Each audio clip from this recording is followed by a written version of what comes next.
And take a look at this site right now, Don. You know, the people who live here live with these conditions in Bowmansville whenever Ellicott Creek acts up. The creek is cresting now just over 9 feet, but the level is expected to drop, sparing other areas. But the folks here are made of something very special. The moat. It's the moat around the house.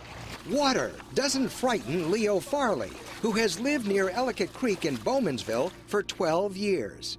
It was a lot higher earlier, but it's going down pretty quick right now. His garage gets flooded every year, he says, but his house gets spared because it's on a little hill. He also happens to work for a waterproof and drainage company. I was working doing drainage in Buffalo, but my wife gave me a call this morning and said the water's coming, so I had to drop that. And I came here, had to clear out the garage, you know, get the car out. His classic 1972 Chevy Chevelle was halfway underwater 11 years ago, but he managed to salvage it and made sure it was out of harm's way this time. It's my car, it's my baby. Gotcha. Lower-lying homes took more of a direct hit.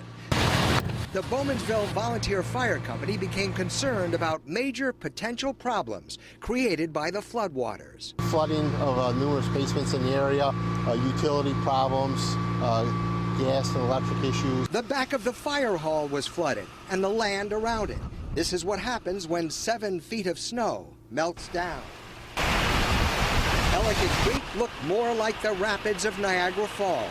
The grounds of the Fox Valley Country Club in Lancaster turned into a lake. Back in Bowmansville, Greg Soika's house had 5 feet of water in the basement, but it's been this way during floods for 3 generations. Oh, yeah. We're just used to it. We grew up with it. As kids, my kids are in school right now, but otherwise they'd be out here in a canoe, paddling around, going over the fence into the neighbors' yards and everything like that. This is just something you learn to deal with.